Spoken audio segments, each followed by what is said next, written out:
How's it going, YouTube? My name is Dakota. My channel is Top Spot by Dakota. The purpose of the channel is really to just capture some interest of mine, traveling, food, and top 10 list. I'm not sure how this is going to go, as this is my first video I've ever created.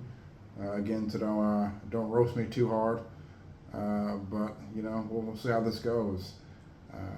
Most of my content is going to be about why visual representation matters, and we'll begin the journey together, building content and recommendations on how to either create thumbnails, some of the sites that I use for this information, such as like Canvas or Canva and other cool places that I use.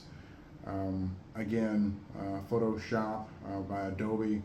What I've learned is that Photoshop is actually far more expensive than what most people use.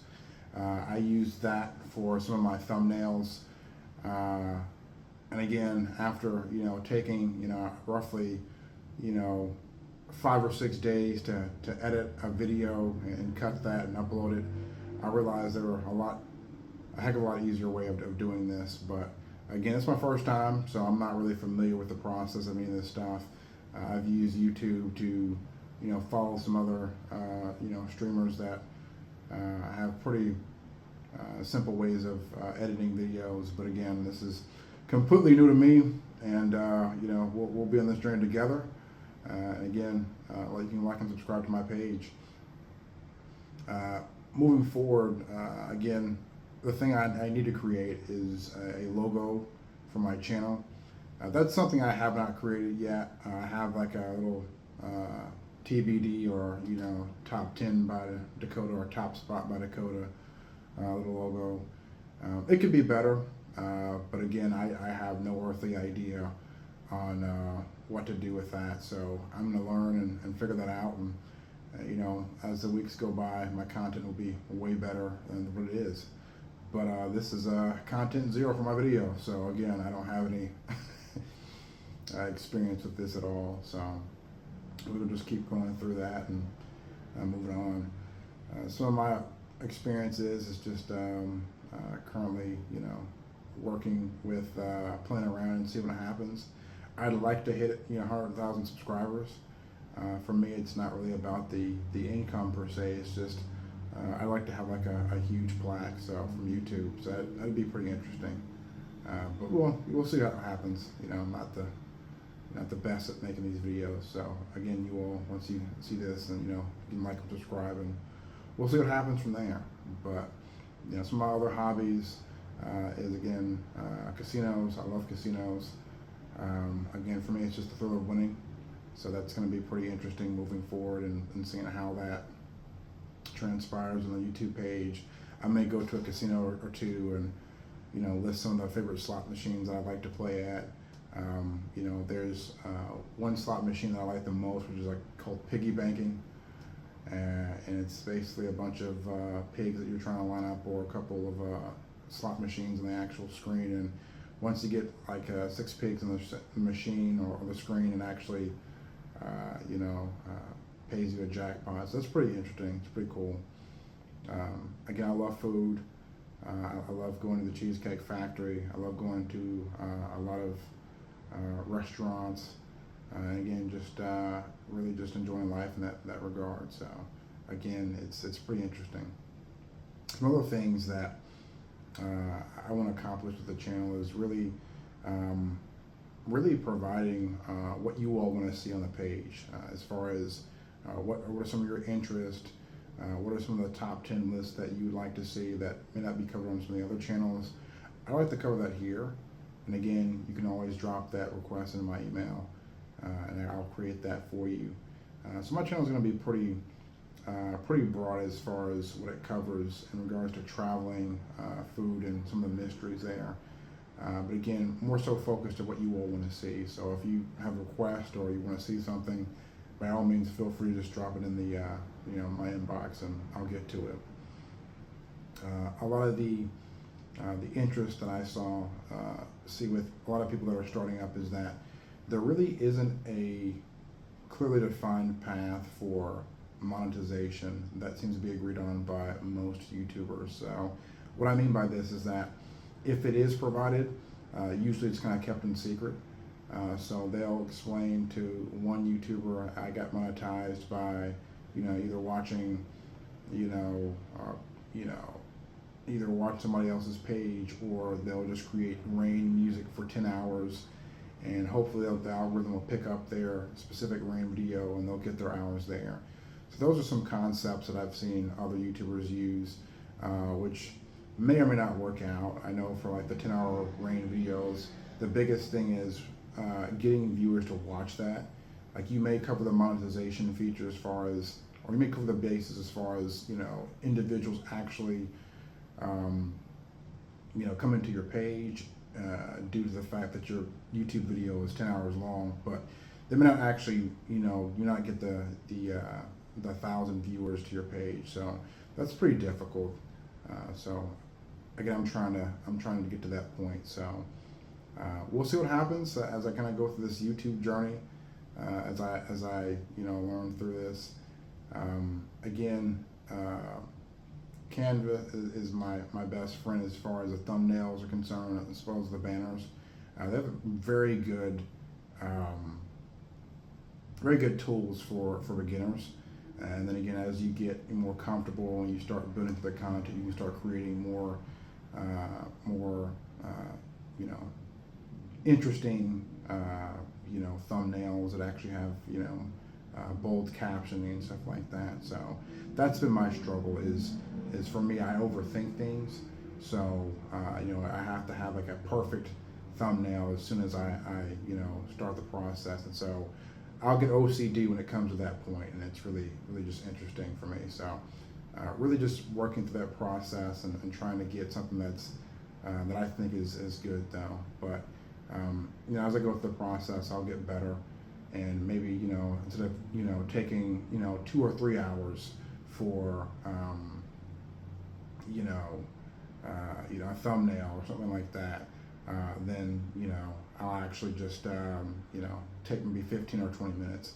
So I haven't got the process down to that point, but again, we'll see what happens, and I'll keep going at it. Kind of how I got into this, or I wanted to begin going into YouTube, is that I really wanted to use this to test my skill in another area. I'm in IT myself, so for me, I wanted to try a new challenge. For me, I get bored very easily, so this is something that I wanted to accomplish or wanted to do. And I see a lot of YouTube videos, and I see a lot of individuals pumping out content, and they do it pretty frequently. But this is something of mine that it's been on my radar for a couple of years. So I actually have the time, or I made the time to actually pursue it. So hopefully I'll get 100,000 subscribers, and maybe I'll shoot for more. And again, based upon what you want to see, I'll keep moving forward from there.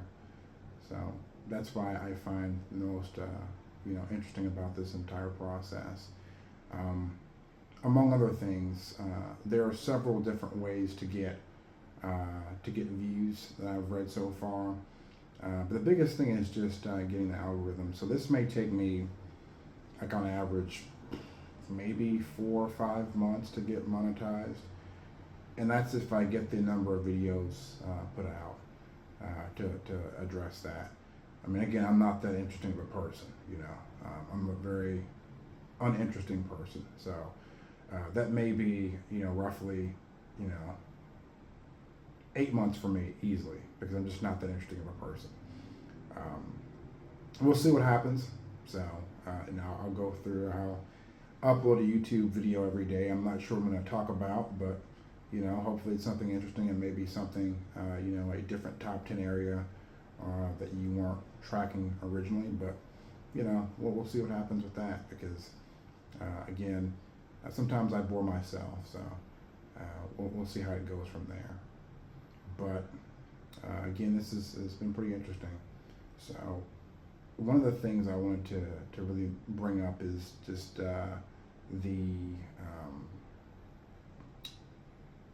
the point of researching what the other channels are doing.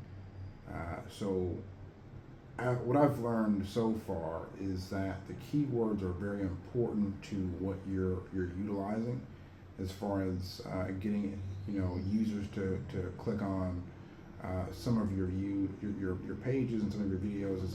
It's a thumbnail and the keywords.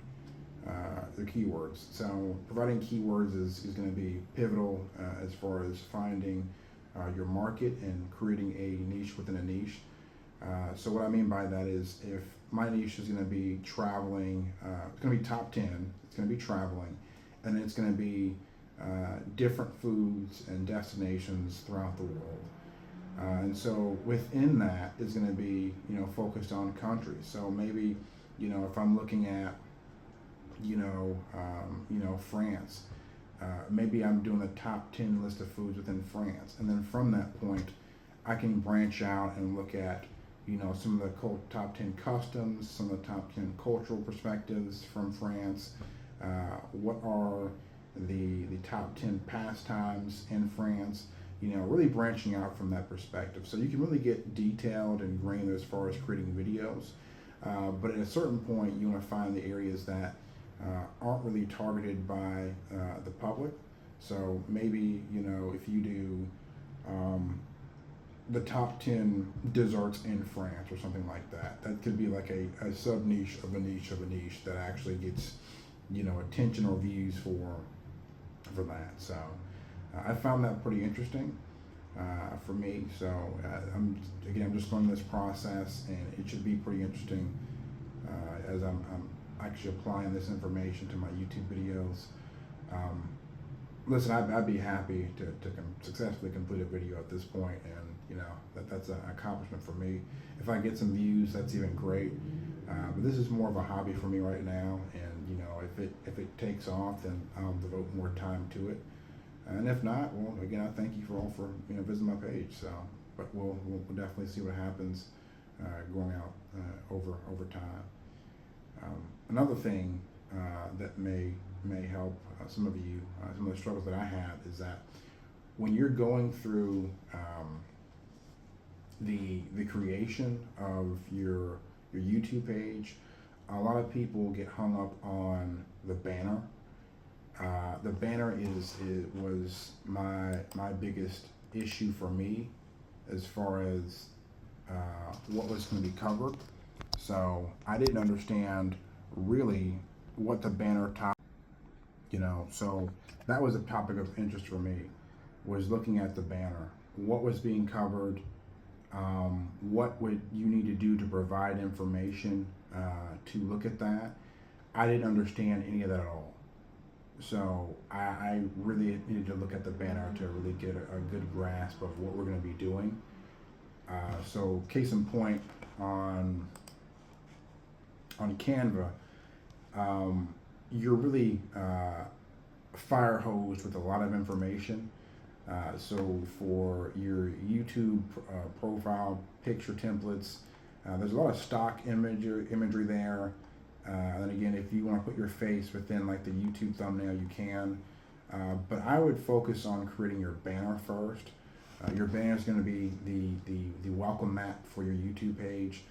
It's going to be what displays most visibly, and it's going to explain and tell the public what you do.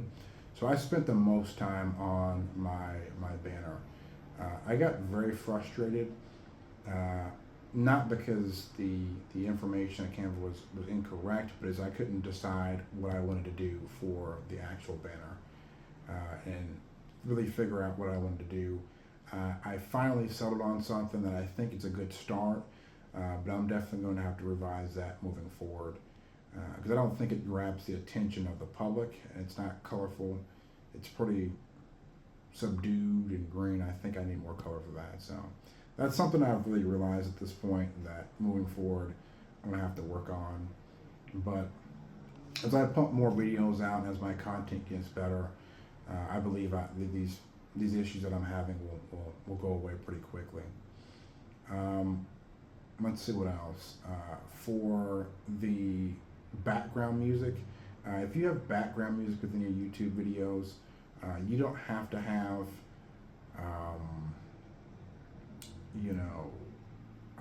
let's put it like this.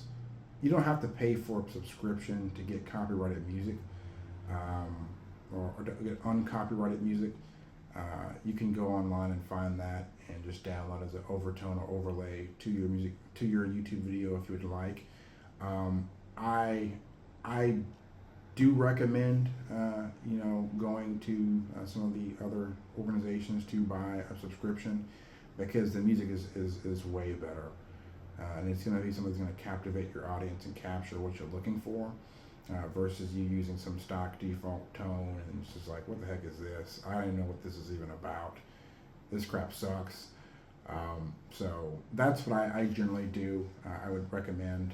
I think I have a website here, and bear with me. I should have been prepared for this, but I think it's SFX Tunes or something like that. Let's see, SFX Tunes. I don't even know.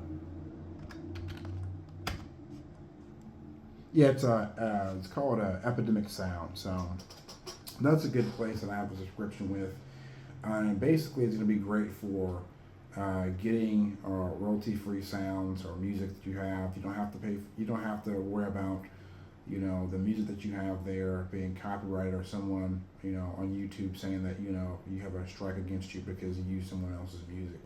So you don't have to worry about that, and it also prevents you from being demonetized if someone were to file a claim against you for using their music. And the music actually is pretty good. Like it's pretty good music. So you don't have to put it in anything, and you can just listen to it by itself, and it's okay. It's pretty good. So that's something I learned there too. What else? Let's see here. So for call to action, let's see, building connections through personal touch, mobile optimization. So there's other things here. I like to have an upload schedule. So generally speaking, I would probably have a schedule that I upload at least every day. And the days that I don't have a schedule, I'll probably plan that out for those videos. So say if you want to go on a vacation, you can plan those videos, maybe a week in advance, and make those videos for the week that you're going to be out, and then drop those videos out on a schedule within the YouTube channel, and they'll schedule them to release or premiere while you're gone. So that's a great feature that YouTube has for the channel. So I just find it pretty interesting. Other things about me, I love wrestling, I love weightlifting, I love amateur and professional wrestling, and other thoughts pretty interesting. Wrestled amateur for roughly 8 years. I loved it. Then I watched professional wrestling for a while, so that was pretty cool too. But, again,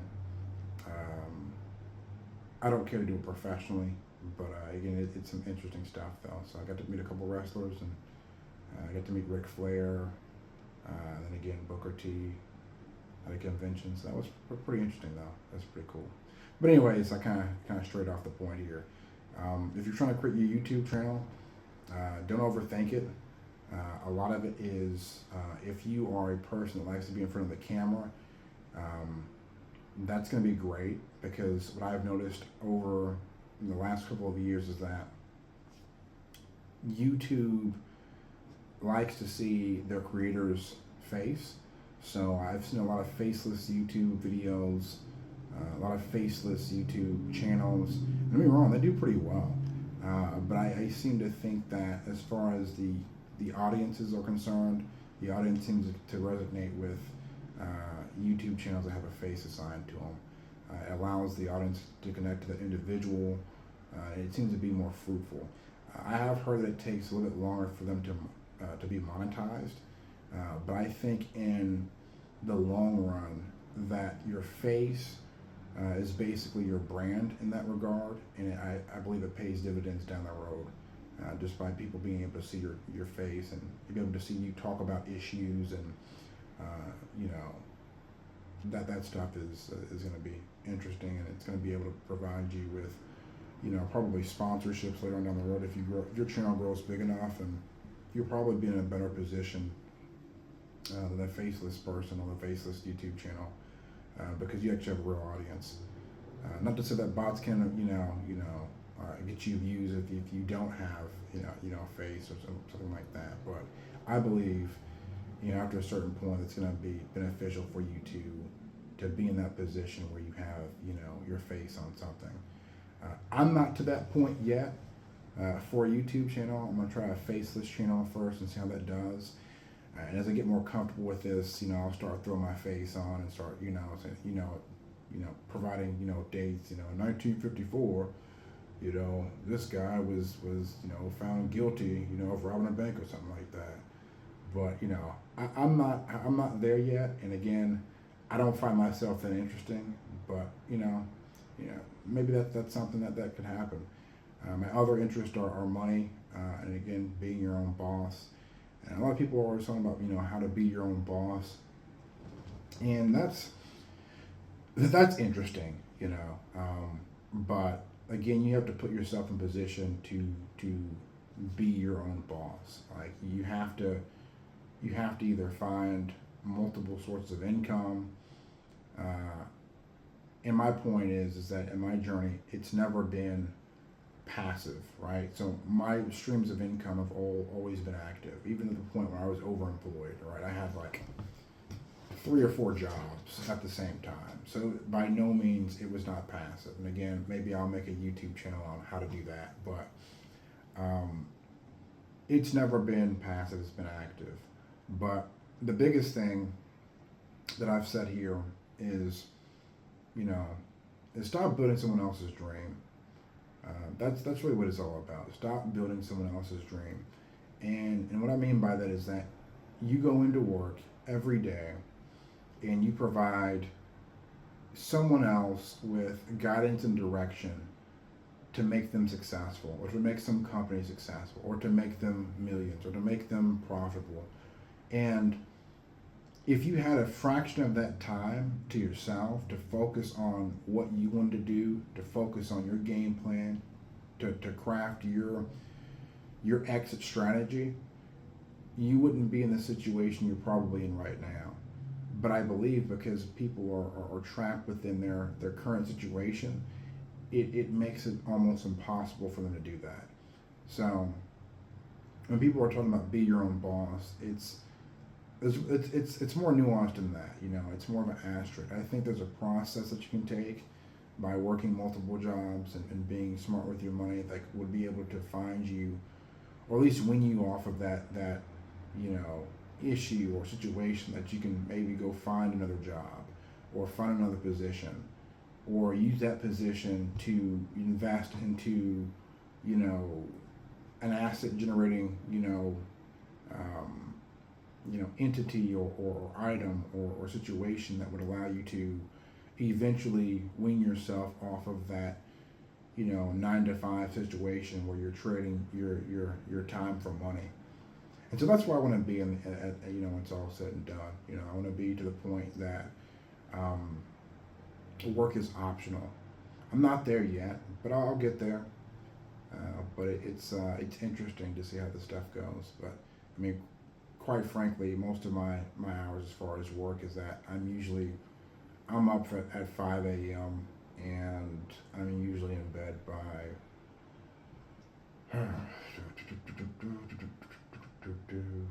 probably 11 p.m. So not much time for other things. I spend most of my time working.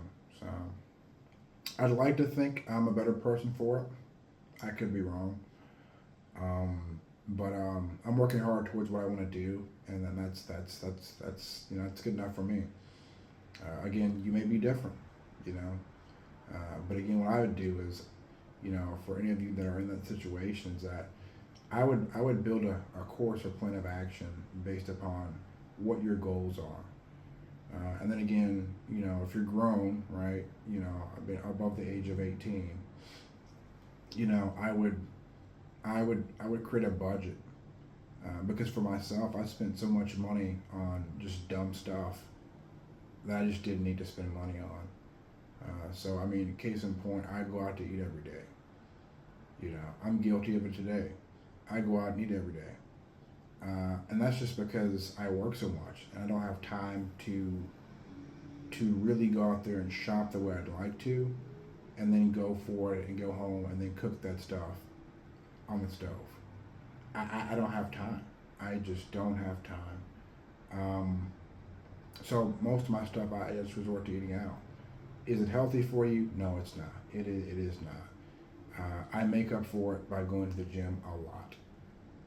So, you know, that's my counterbalance for not eating healthy. It's not good. It's not acceptable, but it is what it is. So again, that's really why I want to be, you know, independent of, you know, an employer, because at the end of the day, you know, the quality of life that you're looking to have, you're generally not going to have that working for somebody. You know, that potential, that intellect, the time that you're trading for that paycheck, you know, could have been spent, you know, focused on what you want to do, what empire that you want to create that's going to be a benefit for you and your family if you have one, or yourself, and then again, your happiness moving forward. And so, I think that to a certain point, you know, it's good to work for someone. And again, there are people that I see that I talk to every day that are happy working a 9 to 5, and there's nothing wrong with that if that's what you're cool with. But for me, there are things in this world that I'd like to explore. I'd like to countries I'd like to go to. You know, things I'd like to do, and then really just look at and actually enjoy without being rushed or being on a timetable. And again, this YouTube channel is more so like my vent for that. So, you know, I don't have the time to do all that stuff, but I can put together a video, and I can look at, you know, hey, you know, this is what France looks like, or hey, these are 10 interesting things about this country. So YouTube, you know, more so provides a channel or an output for me to really focus on that part. So again, that kind of ties into why this channel is being created. So as we're going through a lot of these processes, I'll figure it out, and you know, we'll travel on this journey together. Again, I've been told I give good life advice, so I'm not sure what channel will come from that. We'll see how it goes with this faceless YouTube video stuff. When we'll see how it goes, but yeah, I'm just going to start off with that, just more so getting the product together. I may have some commentary over the top as far as what the video is. I may narrate. I don't know. I may voice over some of the stuff. I'm not sure, but in due time, we'll see what happens. So we'll definitely see what happens. Other things that I find interesting.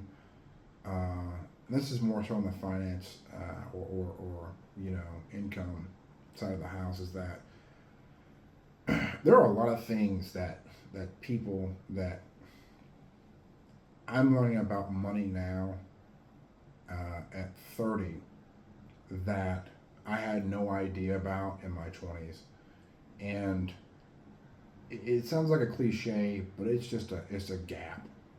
You know, there's HELOCs that you can leverage to buy a house, which basically is the equivalent of, you know, using your house like an ATM, or your house being a credit card, which is actually quite great if you need to leverage that to obtain assets. It's great from that standpoint.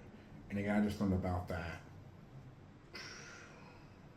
6 months ago, you know. But, and this is why I encourage a lot of people to, you know, don't hesitate to spend money on things that are going to make you better off in the future. So basically, what I'm saying in a nutshell is, don't be afraid to invest into yourself. I've spent so much money on things that other people would find stupid, but I've gotten so much information from it as far as a self development and a just a situational awareness. That again, it's a tool set or a skill set that I can be familiar with. That I may not be an expert in, or I may not be the best person at it, but it's an interesting thing. And again, what I've seen in my life is that a lot of these things that I've studied or read about, I've been able to either tie or connect the dots or weave that into my professional life, which has paid dividends as far as concerned. So, like the YouTube thing here, this is more so my creative side. This is my creative, thing that I just experiment with, videos and say, I wonder if, and we'll see what happens. So that's really what it's really what drove me here. It's an output for me to look at what's going on in the world. I can create a video based upon it. I can provide my input or commentary if I need to, and just really go from there. So that's kind of what I find interesting about this whole process. I know at this point I'm rambling, but again, I'm just clearing my mind. So that it's been an interesting day at work, and every day I go into work, it's a fire drill. So as IT is, it's a fire drill every day. So we'll see what tomorrow brings. But again, if you are interested in going to IT or cyber, the biggest thing that I'd tell you or suggest to you is to basically just do it. There's certification courses out there. It's like Udemy is a certification course, a training provider that provides information on cybersecurity. They have their own individual cert courses or cert prep based upon the type of certification you're trying to go after. And they have pretty awesome instructors. So again, don't be afraid to try something new or go into something that you're not familiar with, because again, YouTube is the same thing for me. I have no earthly idea really how YouTube works and its intricacies. I have no idea. I'm learning a lot about it. I know I've watched it for years, and I've always been curious about it. So I'm taking the dive, and we're going to see what happens. Either I'll get one view or two views, and if not, well, that's fine with me. It's a hobby for me, and I'm just learning as I go along, and we'll see what comes of it though. But either way, I appreciate you all for taking the time to stop by and look at my YouTube page, and as time goes on, I'll have more videos on there. And again, just feel free to reach out to me if you want to see something in particular, and I'll do my best to create it. So I'm here to facilitate you, the audience, and again, provide anything I can. So that's that. Other things that I've realized as far as working into IT, I'm actually going to go into that. IT is interesting. So you have a lot of people that they will always ask, is it hard? Well, my answer to that is anything worth having is going to be hard. Anything worthwhile is going to be hard or difficult. But if I compare going to school for my master's in it, a lot of the information I already knew years ago because I've been doing it for years. So the certifications are really more so your degrees in cybersecurity and IT, right? Now, there are situations where you have people who have a bunch of certs who don't know anything. You have a bunch of people who have certs and they're geniuses. It really depends on the person. I just suggest you do your due diligence as far as what you're looking at.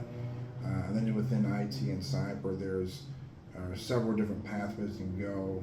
You can go technical. You can go compliance. You can go you know, as high as you want to go as far as C-suite, you know, if you build yourself up or work your way up to that point, or you can be technical, or you can be a penetration tester, you know, someone who exploits vulnerabilities on a system, you know, for corporations, which would be a white hat hacker or a penetration tester. So you can go as pretty far in this. The sky's the limit with this. Don't be afraid. Don't be you know, too scared to tie that in, and you know, be concerned about what you may see. I wouldn't let that deter you or bother you. Just keep going. Just keep going. So just keep going. Keep driving on.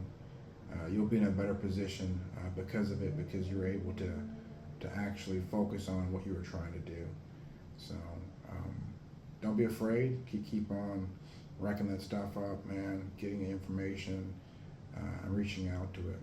But what I did find funny though is that when I finished my first bachelor's degree, which was in political science,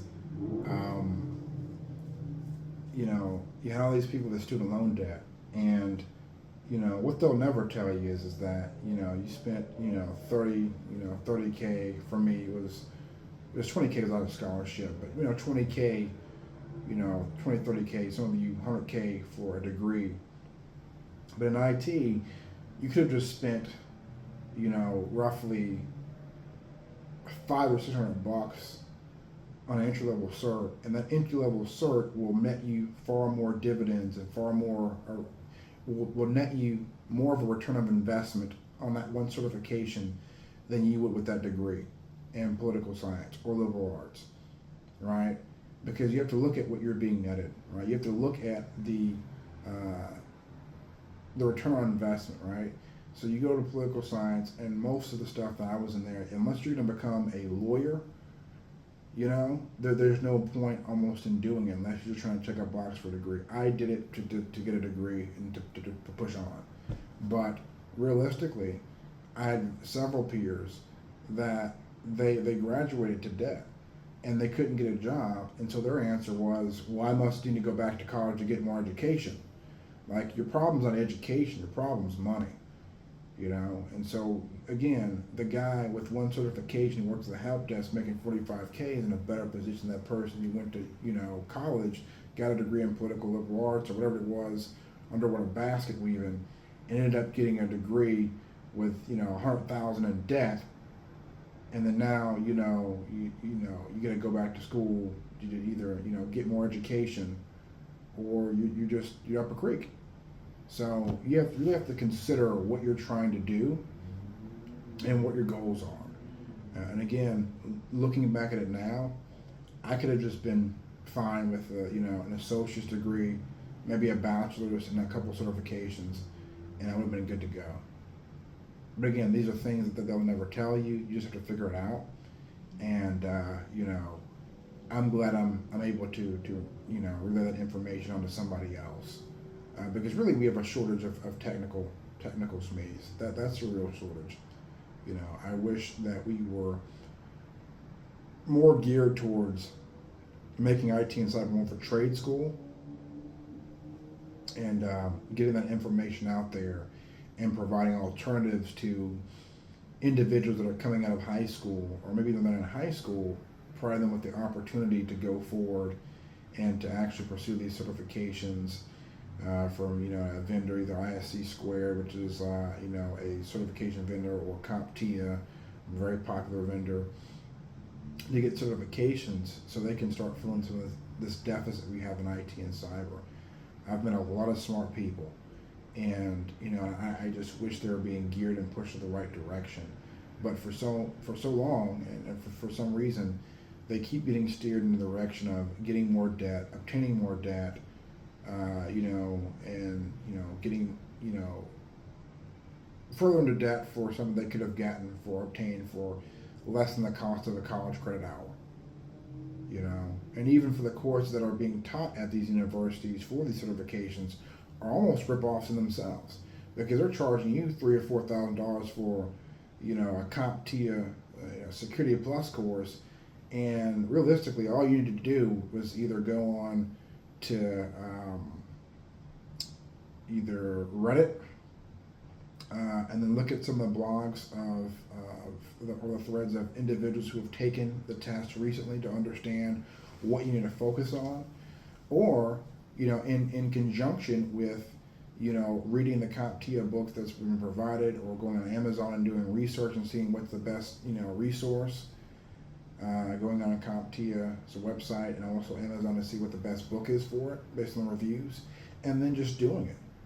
And again, I did the same thing, and it cost me, at the time it was $400, including the test. But $400 netted me a $60K job at the time. So you have to think about that. And again, it's people don't think about things the right way. Again, there's more than one way to doing things. But I've realized that a lot of people don't want to take the time to do the research and to put that sweat equity in to get the desired outcomes that they're looking for. And because of that, a lot of people are in these situations that don't favor them moving forward or progressing within their career or being stuck in a rut. So it's you have to do your homework. You have to put forth the effort. And then again, and trust the process will pay off in the future, because it will. It's worth it, and it will get you to where you need to be in the future. So don't give up. Keep pushing forward, and you'll be great. So that's what I kept looking at there. So yeah, so you can focus on anything you want to. I mean, that's what you want to focus on. What I'd recommend, if you were going from, if you were starting out from point A, and say you graduated from college, and you have a lot of student loan debt, and you got a job, and something that's not paying you well, or if you were in my case, you graduated and you got a degree in liberal arts at the time, and it's not paying anything for you, it's not doing anything for you, I'd recommend you, giving IT a chance. You'll be surprised. There's quite a few liberal arts majors that I've seen in the IT community, and they do pretty well. And so again, it's just learning something different, learning something new. And again, it's going to involve you committing to that process. The first certification I'd recommend you getting would be Security Plus. I've heard that test has got a lot harder since I've taken it, and I believe it just based upon some of the reviews that I've read and some of the individuals that I've seen come back from the test as far as what their experience was with it. But I definitely believe it's something that you should go for. And if that's too much for you, I shoot for A plus or Network Plus to understand some of the network fundamentals and what the fundamentals are of computers for hardware and software that is associated with that for A plus.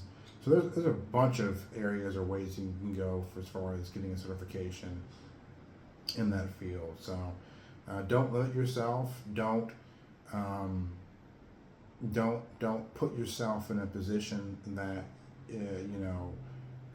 that you're stressed out about it. If it's something you want to do, just make it a hobby. And then gradually build your skill up, and you get a certification, apply for an interview, and go from there.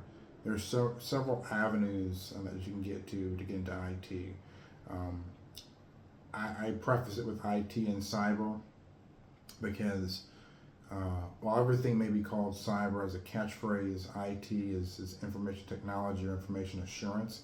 Which is basically looking at the way in which the systems are maintained and the day-to-day operations. Cyber, using air quotes here, cyber is offensive in nature. That means you're leveraging an offensive attack. The closest thing to this would be either a nation state launching an attack or an attacker actually taking the reins and actually launching an attack against a system into a company. So that's the way we look at that. So from that perspective, it's not cyber, it's information assurance. But again, not trying to get nuanced here. Again, IT is cyber and cyber is IT now, so we can go from there. But again, don't be afraid to launch out into that and to do other things. Again, you will find out that as soon as you get out of your comfort zone, that's where you have the most area for growth, and that's where you have the most area for success. Don't be worried if you fail, or if you fall down or stumble. Just keep going. Just pick yourself out and keep going. Again, because a lot of the people that you're surrounded by, right, wrong, or indifferent, they're not. Most of them may not be even willing to actually try or put forth the effort to even go through the process. I couldn't tell you how many people that I've met that I've offered to pay for their certification, I've offered to pay for their books, I've offered to pay for any training course. It's just a good kind of pay it forward type of thing, and they still wouldn't do it. They still wouldn't take the test.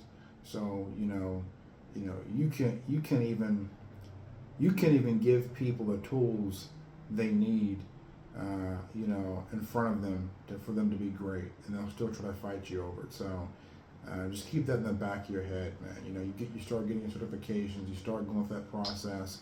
A lot of the people that you may have hung out with or maybe associated with, eventually they'll just fall off.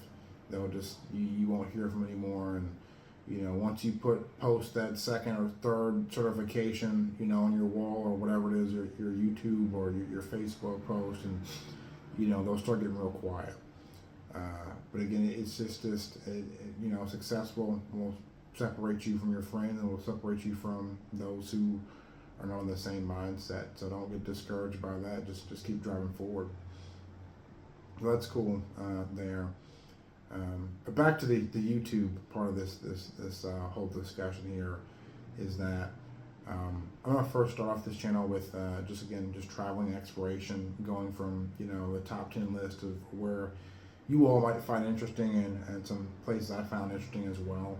And we'll go through that list, and we'll have a top 10 list and start going down the numbers, and hopefully you all find that interesting, and if that goes well, I'll put out more videos, and if not, I may create another YouTube channel and just give out consulting advice. There's a lot of things that I've gone through in my life. I've dealt with people, friends, relationships, finances, money, life, that I could probably write 2 or 3 books about. But again, I probably would just provide it on YouTube and let you all either understand or ask questions. I may do like a live one-on session as the channel grows for my other channel, and start looking at ways or alternatives to get people to where they need to be at. And the biggest thing is that you have to want it. So you have to go for it. You have to put in the work, and again, you have to be smart about the moves that you're making. You may not always know the moves that you're going to make, but you do have to have a general outline of where you're going. So you want to keep that in perspective. I know a lot of people, a lot of you are victim to information overload, but your ability to process that information and then create a plan out of that information that you receive as it relates to you is going to be crucial. So I believe that you all can definitely benefit from that. So I may start another channel addressing some of those issues and how I got to where I'm at now. Again, not a straight path at all. Very crooked and twists and turns and uncharted paths, but I'm still growing. I'm still aspiring to get to the place I'm trying to be at, and for me, this is stepping outside the box for me, because this is I have no familiarization with making YouTube videos, so I have no idea really what this is, other than the fact that I'm just making a YouTube video. I'm just gonna post a video, so we'll see how it goes there. I'll continue to make some additional videos to provide for you all to look at.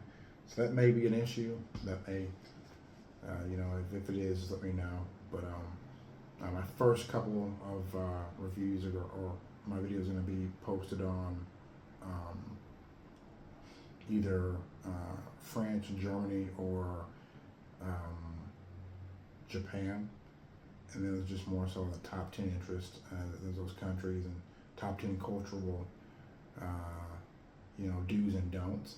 Because what I've realized in my travels is that when you can go to another country, there's understood customs by, again, that country and local towns that as a foreigner you may not be aware of. And I know that I myself have probably violated a couple of those unknowingly. But again, it's an American, we do that. And so we're not really cognizant of those norms or those things that you should or shouldn't do always. So I had to kind of provide that information out.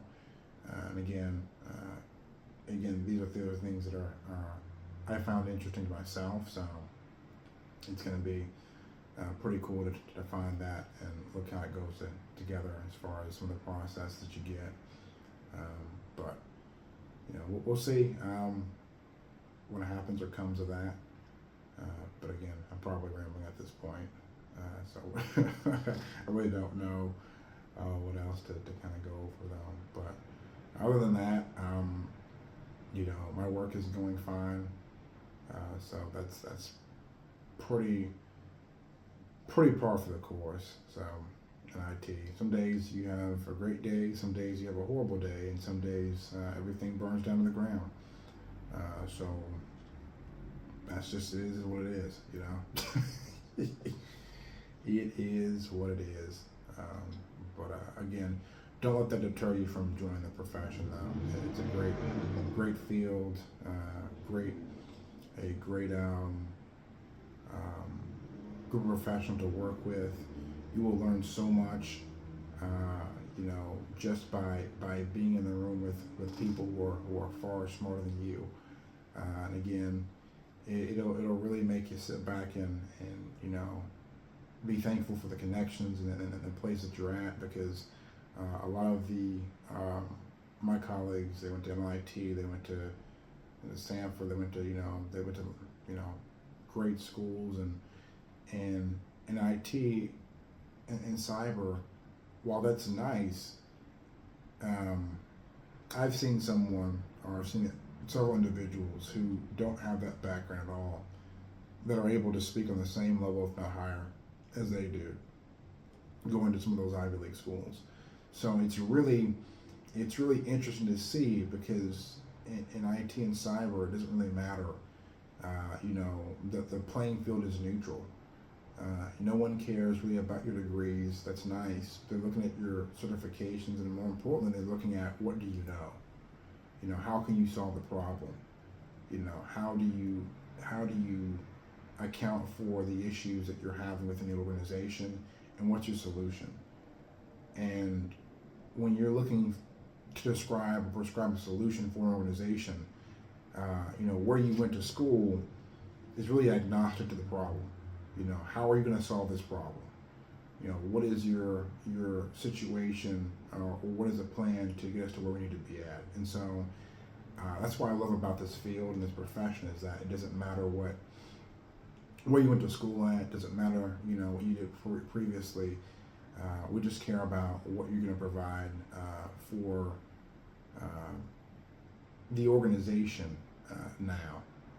So that's pretty cool. And so you don't have that in a lot of fields, right? So you could never go to the medical profession, right, or go to a hospital and say, hey, I know this doctor went to Johns Hopkins, right, and he's a maybe a doctor, but this guy who went to a community college and is a nurse is going to outperform this medical doctor in his own job, right? That would never probably happen. I'm pretty sure somewhere in history it's probably happened, and we're just unaware of it. But realistically, that's not happening. In cyber and IT, uh, anything can happen from that regard. I've seen program managers. I've seen information system security officers and security managers, um, that you had the manager that was, smarter or dumber than the person that's leading. And again, this happens, in most careers, right? But it's really agnostic in cyber and IT. So you could have, a manager, and then you have the, the system admin, right? That is on the same or equal, actually sometimes equal or higher level than the manager that's in charge. So it really provides some insight as far as to, what the talent pool is at a lot of these organizations that you're going to. So on a lot of instances, I'm in positions that my team members could have easily had my job from a qualification perspective, right? But what some of the companies looking for oftentimes is leadership and just experience with handling specific problem sets, and how you as a leader or manager would come into the organization and deal or handle with that. So that's usually what the delta is between those situations, between either the employee having the credentials to fill your position, or sometimes vice versa. So that's really what it boils down to.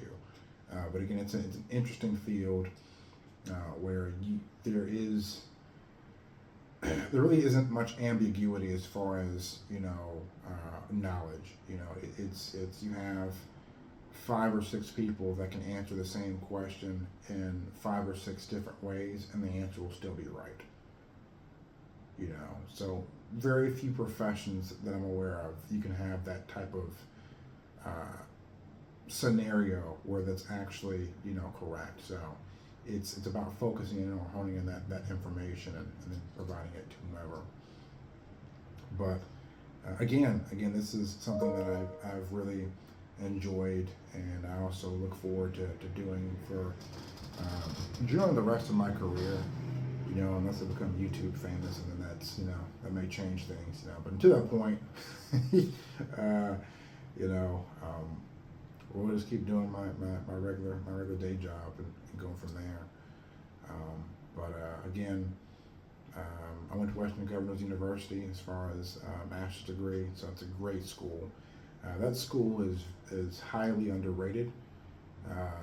The certifications you get out of that school that prepare you for your actual job is top notch. So it's very, very, very, very affordable, and very, very great from a leadership perspective as far as providing with the information that you need to be successful. Then again, with scenarios that you'll see on a job, a lot of the scenarios that I saw in that program, I saw on my civilian job that I'm working at now. I see it in other people's organizations, if I'm consulting, and so a lot of these issues that you'll see once you start your first, IT or cyber job, you'll see it consistently throughout your career. It'll just be to the magnitude that issue or problem exists. So case in point, if you work in a hospital, and your hospital has, an unsecured network, and you have a breach, right? Well, depending on the size of that hospital, or let's say it's a clinic, you may not have, much to worry about as far as, the, organization being unable to recover from the incident or the attack, right? But if you're at a large hospital or a large healthcare system, and someone launches a ransomware attack, then from that case in point, you're in a far difficult situation. You have your systems that are locked up, and no one can, unless you pay the ransom, you're not getting your data back. So that's a situation that you have to look at.